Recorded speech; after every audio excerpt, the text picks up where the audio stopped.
Olá, turma! Matéria nova, estrutura atômica. Nós vamos começar a estudar na aula de hoje a estrutura atômica. Nós vamos começar contando a historinha dos modelos atômicos, certo? Como é que eles surgiram, foram evoluindo até chegar nos dias de hoje. Na próxima aula, nós vamos ver os conceitos novos que foram desenvolvidos com a descoberta do último modelo atômico. E depois, na última aula sobre esse assunto, a gente vai ver um dos modelos atômicos mais atuais, que é o modelo de Rutherford e Bohr. Ou seja, eu vou dividir esse conteúdo em 3 partes, certo? Não vai ficar muito cansativo nem muito pesado. Então, a aula de hoje é somente a história dos modelos atômicos. Uma bem fácil, bem tranquila, é teórica. Eu só peço que vocês prestem bastante atenção nas explicações, ok? Logo em seguida, depois terminando a aula, terminando de assistir esse vídeo, vocês vão ter uma pequena lista de exercícios para resolver sobre o assunto, para fixar bem na memória o conteúdo, certo? Vamos começar. Modelos atômicos. Os modelos atômicos, eles foram evoluindo com o passar dos tempos, certo? Com as novas descobertas da química e da física, foi surgindo a necessidade de criar novas explicações de como a matéria se estrutura no espaço, ok? Mas a ideia de átomo é muito antiga. Então, pessoal, a ideia de átomo é muito antiga. Ela surgiu 500 anos antes de Cristo com um filósofo chamado Demócrito. Demócrito defendia que tudo na natureza era formado por pequenos grãozinhos, por corpúsculos, como ele chamava, certo? Como é que ele chegou nessa conclusão? Observando a formação da areia. A areia ela é decomposta de outras rochas. Então eu pego uma rocha, vou quebrando ela até que ela se transforma nesse grãozinho pequenininho. Daí surgiu a ideia de que tudo no universo, tudo na natureza, poderia ser composto da mesma forma. Poderia quebrar em pequenas partes até chegar nessa partezinha bem pequenininha que não seria dividida, que ele chamou de átomo. Então, o átomo vem lá dos filósofos gregos. O á significa não, o tomo significa partes, então não parte, não pode ser partido, não pode ser dividido. Essa seria a teoria atômica de Demócrito, também defendida por Leucipo, um outro filósofo grego. Só que na mesma época tinha um filósofo chamado Aristóteles, provavelmente vão estudá-los em filosofia, que defendia a teoria dos 4 elementos. Dizia que tudo na natureza era feito de terra, água, fogo e ar. E essa teoria ela vai ganhar mais adeptos do que a teoria atômica. Então ela vai prevalecer por mais de 2000 anos, certo? Vai ser ali no final do século XVI, início do século XVII, que com o surgimento da química, que essa ideia vai mudar, que a teoria atômica vai voltar e a teoria dos 4 elementos vai ser deixada de lado. Embora a gente ainda encontre resquícios dessa teoria no nosso dia a dia. Quem acredita em astrologia, estudo dos signos, sabe que os signos se dividem em signos da terra, signos do fogo, da água e do ar. Então isso é uma influência da teoria dos 4 elementos de Aristóteles, que a gente encontra ainda nos dias de hoje, no nosso cotidiano, influenciando a cultura humana. 1808.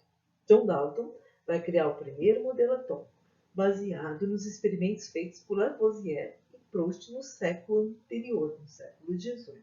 Lavoisier e Proust ficaram famosos por serem os primeiros a usarem balanças e para medir a massa em reações químicas e equipamentos volumétricos. Então, a proveta, a pipeta graduada, a pipeta volumétrica, o balão volumétrico vão surgir no século XVIII com os experimentos de Lavoisier e Proust, que se preocuparam, foram os primeiros químicos a se preocupar em medir massa e volume dos reagentes e dos produtos formados durante uma reação química.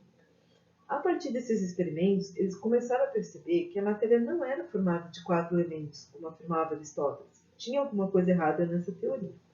Então, o Dalton, no século XIX, vai pegar o resultado dos experimentos do Lavoisier e do Proust e vai criar o primeiro modelo atômico. Vai tentar explicar do que a matéria é feita.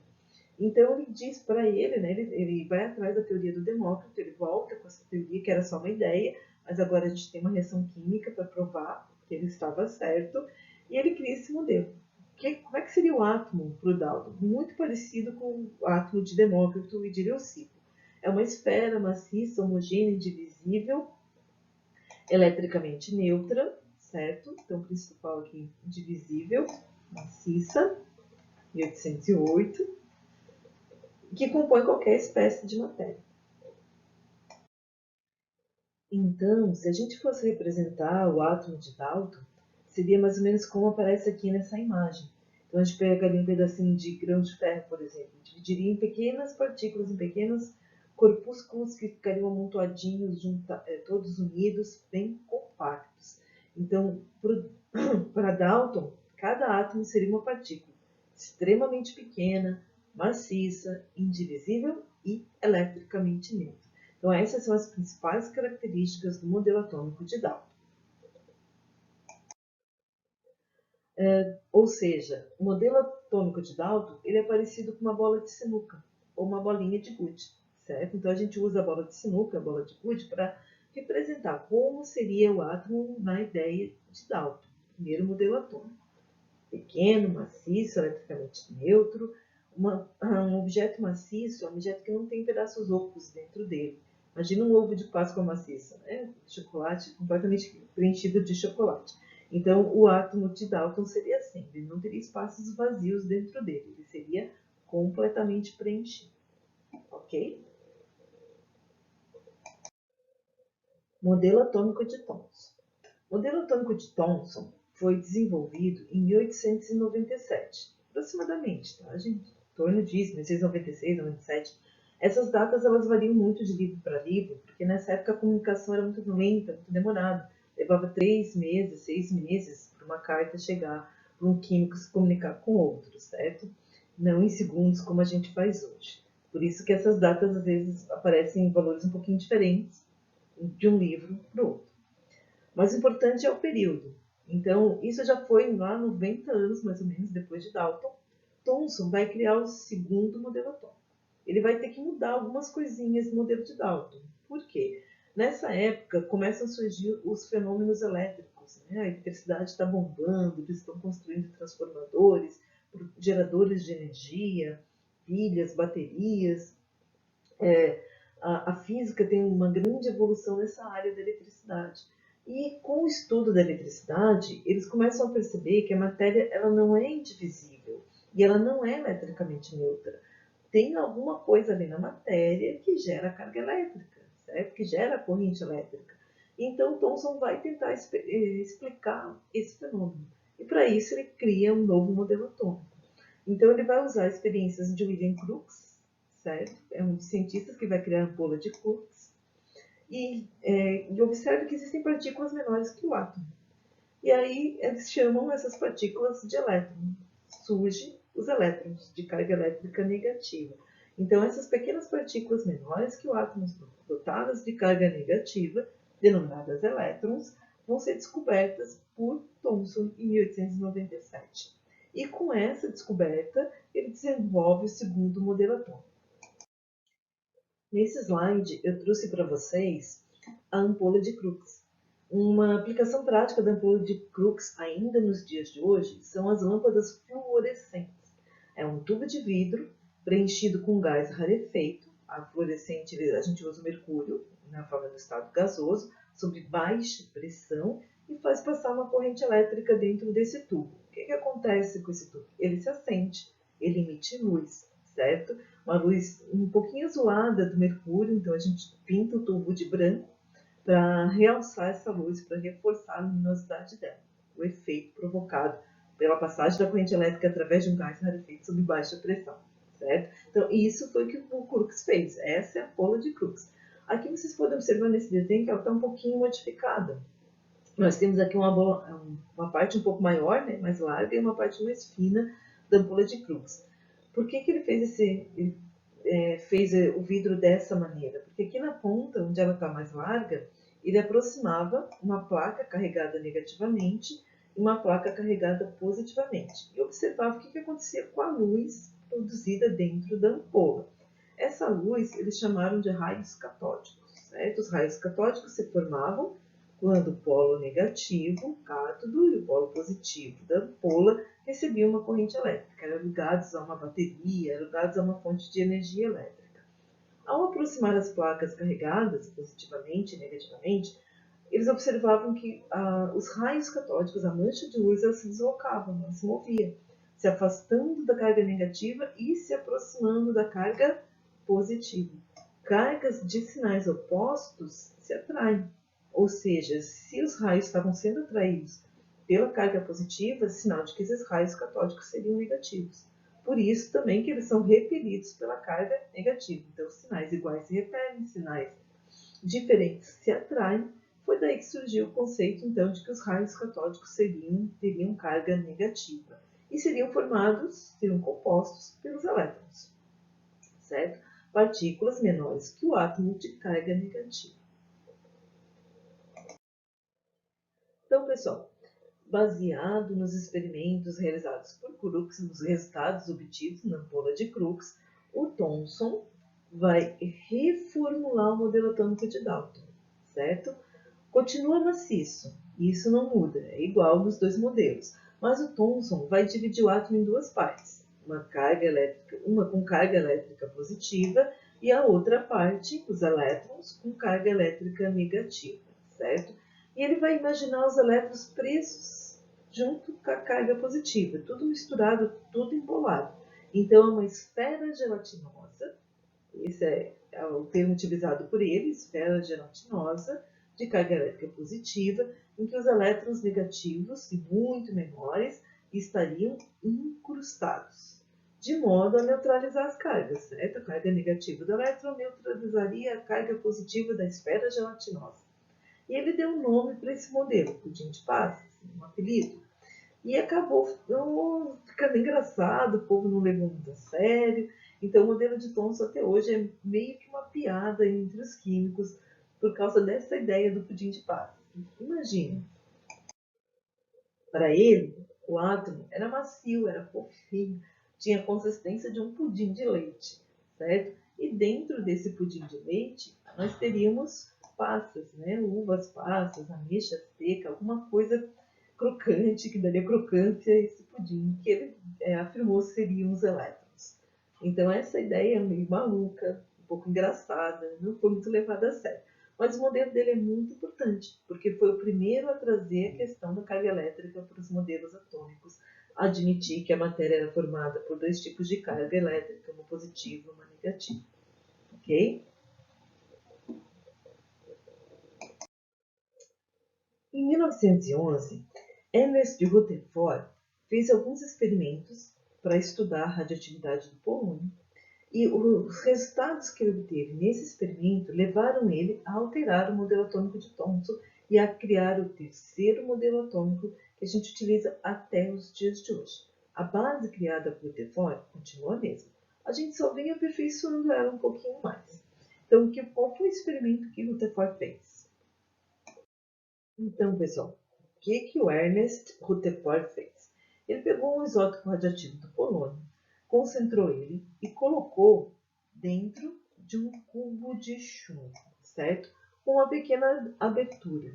O chumbo ele não permite que a radiação o atravesse, ele é uma barreira para a radiação. Então, as partículas alfa de carga positiva, elas não conseguem atravessar o chumbo. Dessa forma, Rutherford conseguiu concentrar um raio de partícula alfa em direção a uma lâmina de ouro, certo? Então, aqui a gente tem uma pequena lâmina, uma folha de ouro, muito fininha, da espessura de um fio de cabelo, então quase transparente. E ele observou o que aconteceu. Pequeno detalhe, a radiação alfa ela é invisível ao olho humano, a gente não consegue ver, não consegue enxergar. Então, para observar o que estava acontecendo em torno da lâmina de ouro, ele usou uma tela fluorescente. Essa tela fluorescente, que vai envolver toda a lâmina de ouro, ela vai ficar marcada por alguns pontos. Onde ela ficou marcada, certo? Por exemplo, aqui foi onde houve passagem da radiação. E se a gente observar, a maior parte da radiação, ela se espalha, ela atravessa a lâmina de ouro como se fosse uma peneira. Uma ou outra, bem poucas, vão desviar ou vão retroceder. Vão ser desviadas ou vão voltar, certo? Vão bater na lâmina e vão ser repelidas. E essa experiência levou o Rutherford a chegar à seguinte conclusão, que o átomo não podia ser maciço, Porque se um átomo tivesse grudadinho, né, tivesse compactado um do ladinho do outro, aqui bem unido, bem grudadinho, não teria espaço para a radiação atravessar. E sendo o átomo uma pasta positiva, a radiação bateria na lâmina e ricochetearia, voltaria, marcaria mais essa parte de trás aqui da tela fluorescente. E aconteceu justamente o contrário. A parte mais marcada da tela fluorescente foi a parte de trás, que estava atrás da lâmina de ouro. O que provava que a lâmina de ouro parecia uma peneira, estava toda furadinha, tinha um espaço muito grande entre um átomo e outro. Então, o Rutherford criou esse esquema. Então, ele imaginou que se nós tivéssemos, né, que o núcleo do átomo, bem pequenininho, e em torno desse núcleo eu teria todo um espaço vazio, certo? Em volta dele, onde os feixes de partícula alfa atravessam como se a folha de ouro fosse uma peneira. Então, a folha de ouro foi atravessada maciçamente. A maioria das partículas alfas atravessaram a lâmina de ouro, provando que tinha muito espaço vazio entre um átomo e outro, certo? Uma outra partícula alfa era desviada e muito raramente ela ricocheteava, ela voltava, bem raro. Então, ele chegou à conclusão que nós tínhamos um núcleo, que o átomo era formado por um núcleo e por uma eletrosfera, um espaço em volta desse núcleo que não estava sendo ocupado, que estava praticamente vazio, permitindo a passagem dessas partículas alfas através da lâmina de ouro, como se ela fosse uma peneira. Então, surge esse modelo que nós utilizamos até os dias de hoje, em que a gente tem aqui no centro, certo, da imagem o núcleo, que é pequeno em comparação à eletrosfera, que fica em volta, certo? Então, comparando o núcleo com a eletrosfera, a gente sabe hoje que a eletrosfera é 150 milhões de vezes maior que o núcleo do átomo, tá? Podendo chegar até 500 bilhões de vezes maior que o núcleo do átomo. Então, o átomo tem muito mais espaço vazio do que espaço preenchido. No núcleo do átomo, nós teríamos, então, segundo Rutherford, os prótons, que são as partículas de carga elétrica positiva. Então, aqui surge o próton. O elétron, portanto, foi descoberto pelo Thomson. O próton vai ser criado pelo Rutherford, a palavra próton. Os elétrons são extremamente pequenos, tá, gente? Eles têm carga negativa, mas eles são 1836 vezes mais leves, ou seja, menores, que o próton. Uma dúvida que esse modelo atômico do Rutherford deixou foi a questão de como é que os prótons, tendo carga positiva, conseguiam ficar unidos dentro do núcleo do átomo. O Rutherford disse, então, que provavelmente existiria uma terceira partícula, que ele chamou de nêutron, que seria eletricamente neutra e que manteria a unidade do núcleo, permitiria que os prótons pudessem ficar unidos dentro do núcleo sem se repelir uns aos outros, certo? Então, o nêutron ficaria ali isolando um próton do outro. Mas, infelizmente, o Rutherford vai ficar doente, como ele vai trabalhar com polônio, que é radiativo. Na época, eles não sabiam os perigos da radiação. A maioria dos cientistas dessa época que trabalham com materiais radiativos vão acabar desenvolvendo cânceres e falecendo. Então, o Rutherford ele vai falecer devido a um câncer e ele não consegue comprovar a existência do nêutron. A existência do nêutron vai ser comprovada em 1932 por Chadwick, que vai dar continuidade aos trabalhos do Rutherford após o seu falecimento. Então, aqui nós temos um quadro comparativo das partículas subatômicas, que são as partículas obtidas do átomo. O próton, o elétron e o nêutron, certo? A carga elétrica do próton é positiva e do elétron é negativa. E elas têm a mesma força elétrica. Então, a do próton é chamada de +1 e a de elétron é chamada de -1. O nêutron não possui carga elétrica, então 0, porque ele estaria neutralizado. A massa relativa do próton seria de 1 unidade e a do elétron de 1 dividido por 1836, ou seja, o elétron seria 1836 vezes menor que o próton, enquanto que o nêutron teria praticamente a mesma massa do próton. Então, prótons e nêutrons têm a mesma massa, próton é positivo, nêutron não tem carga elétrica. Os elétrons têm carga elétrica negativa e são 1836 vezes menores que o próton e que o nêutron. Ok? Correto? Então, vamos adiante. Os modelos atômicos, então, gente, isso aqui é um quadro comparativo, ele traz mais ou menos a evolução até os dias de hoje, até 1923. Então, ele surgiu com Demócrito, bolinha maciça, aquela ideia de átomo ainda não era basicamente um modelo, era só uma ideia. 2.200 anos depois, ressurge com o modelo atômico de Dalton, 1808, bolinha maciça, baseada em resultados experimentais. 100 anos depois, nós temos o modelo de Thomson, 1903, 1897, lembra? As datas variam um pouquinho. Pasta positiva, incrustada de elétrons negativos. 1911, modelo atômico de Rutherford, núcleo positivo, elétrons girando em órbitas circulares em torno desse núcleo, que nós chamamos de sistema solar. Então a gente costuma dizer que o modelo de Dalton é parecido com a bola de bilhar, o modelo de Thomson é um pudim de pastas, e o modelo de Rutherford é semelhante ao sistema solar, núcleo no centro, eletrosfera em volta. Lembrando sempre, toda a massa do átomo se concentra no núcleo, enquanto que a eletrosfera nós temos mais espaço vazio do que espaço preenchido. O modelo atômico de Rutherford e Bohr, que vai surgir logo na sequência, em 1913, que é um aperfeiçoamento, na verdade, do modelo do Rutherford, a gente vai estudar na última aula, certo? É o último modelo atômico que a gente tem para ver, que é a questão dos níveis e subníveis de energia. O estudo da eletrosfera, como é que se organiza a eletrosfera dentro do modelo atômico. Em 1923, nós tivemos mais um modelo atômico, que é o modelo atômico de orbitais, que foi proposto, que é semelhante, na verdade, ao modelo atômico de Rutherford. Ele só traz uma mudança no comportamento do elétron, que é o conceito de orbital, que nós vamos ver quando a gente for estudar o modelo de Rutherford e Bohr. Então, vamos me adiantar. Nossa, sério. Quem for fazer faculdade de Química ou Engenharia Química vai estudar esse modelo de orbitais um pouco mais de perto. Nós, no ensino médio, vamos ficar aqui no modelo atômico de Rutherford e Bohr. Ok? Algumas curiosidades. Essa aqui é uma lâmina de ouro.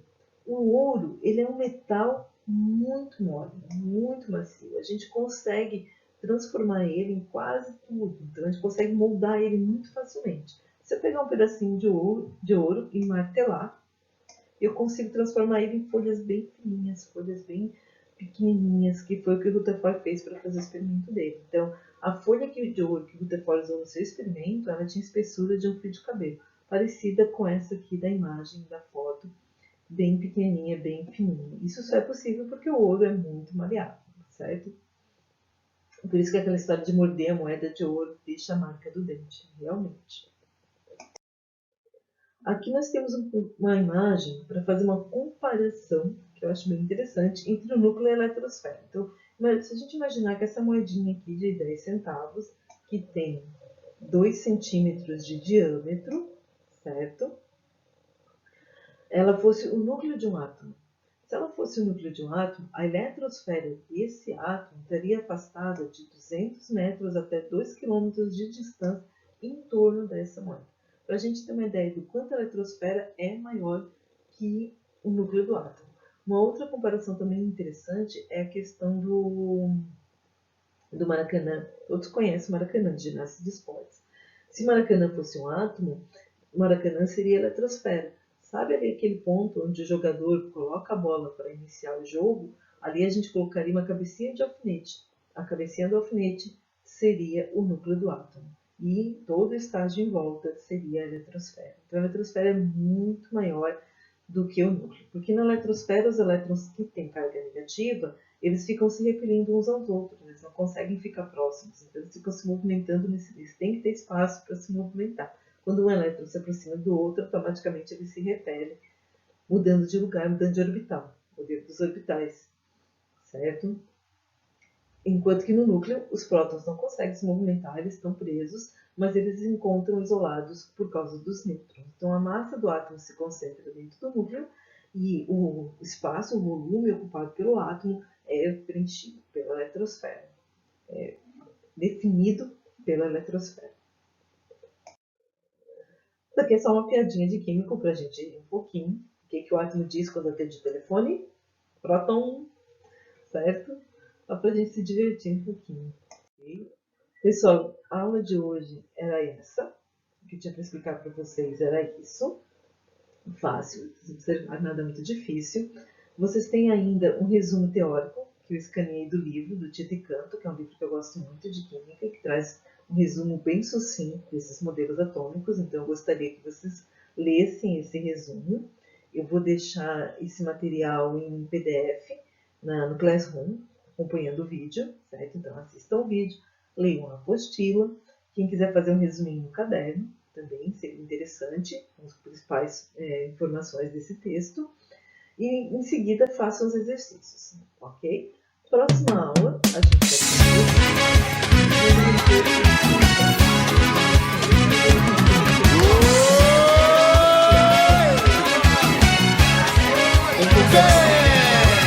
Em estrutura atômica, eu vou virar uma fera. Sei que o átomo se divide em núcleo e eletrosfera. Vem, vem, vem. Em estrutura atômica, eu vou virar uma fera. Sei que o átomo se divide em núcleo e eletrosfera. Pequeno, formado por prótons e nêutrons. A eletrosfera é bem maior, contendo apenas elétrons. Prótons e nêutrons nos dão a massa que o átomo tem. A eletrosfera determina o tamanho dele.